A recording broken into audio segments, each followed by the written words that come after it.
Sir ಇವಾಗ ವಾಪಸ್ Bengaluru Bulls preparation ಬಗ್ಗೆ ಬರೋದಾದರೆ ಇನ್ನೂ ನಿಮಗೊಂದು ಸ್ವಲ್ಪ ಟೈಮ್ ಇದೆ, ಕ್ಯಾಂಪ್ ಮಾಡೋದು ಯಾವ ರೀತಿ ಟ್ರೈನಿಂಗ್ ಈ ಥರ ಪ್ಲ್ಯಾನ್ ಮಾಡ್ತಾ ಇದ್ರಿ ಸರ್?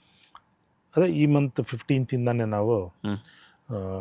ಟ್ರೈನಿಂಗ್ ಕ್ಯಾಂಪ್ನ ಮಾಡ್ತಾಯಿದ್ದೀವಿ. ಹ್ಞೂ ಒಂದು 10 ಡೇಸು ಬರೀ ಫಿಟ್ನೆಸ್ ಬಗ್ಗೆ ಗಮನ ಹರಿಸ್ತೀವಿ. 10 to 15 ಡೇಸು ಸ್ಲೋಲಿ ಆಗಿ ನಾವು ಅವ್ರನ್ನ ಪ್ರಾಕ್ಟೀಸ್ ಕರ್ಕೊಂಡು ಬಂದವ್ರನ್ನ ಎಲ್ಲಿ ಏನು ಸ್ಕಿಲ್ಸ್ ಇದೆ, ಇನ್ನೂ ಅವ್ರನ್ನ ಹೇಗೆ ನಾವು ಮುಂದೆ ತಗೊಂಡೋಗ್ಬೇಕು, ಯಾರಿಗೆ ಏನು ಕಮ್ಮಿ ಇದೆ ಅದನ್ನು ಅವ್ರಿಗೆ ಹೇಳ್ಕೊಟ್ಟು ಅವ್ರನ್ನ ತರಲಿಕ್ಕೆ ಪ್ರಯತ್ನ ಮಾಡಬೇಕು. ಒಟ್ಟಾರೆ ಟೀಮ್ ಗೇಮ್ ಮಾಡಿಸ್ಲಿಕ್ಕೆ ಅವ್ರನ್ನಲ್ಲಿ ಅವ್ರ ಎಲ್ಲರ ಇನ್ವಾಲ್ವ್ಮೆಂಟು ನಮ್ಮ ಟೀಮ್ ಒಳಗಡೆ ಏನು ಕೈ ಚಳಕ ಮಾಡಬೇಕು ಅದ್ರ ಬಗ್ಗೆ ನಾವು ಫುಲ್ ಗಮನ ಹರಿಸ್ತೀವಿ. ನನ್ನ ಜೊತೆ ಒಂದು 3-4 ನಾನು ಎಲ್ಲೆಲ್ಲಿ ಚಾಂಪಿಯನ್ ಆದೆ ಅಲ್ಲೆಲ್ಲ ನನ್ನ ಜೊತೆಲಿ ಒಬ್ಬರು ವಿವಿನ್ ಅಂತ SNC strength and conditioner supporting ಸ್ಟಾಫ್ಸ್ಗಳು.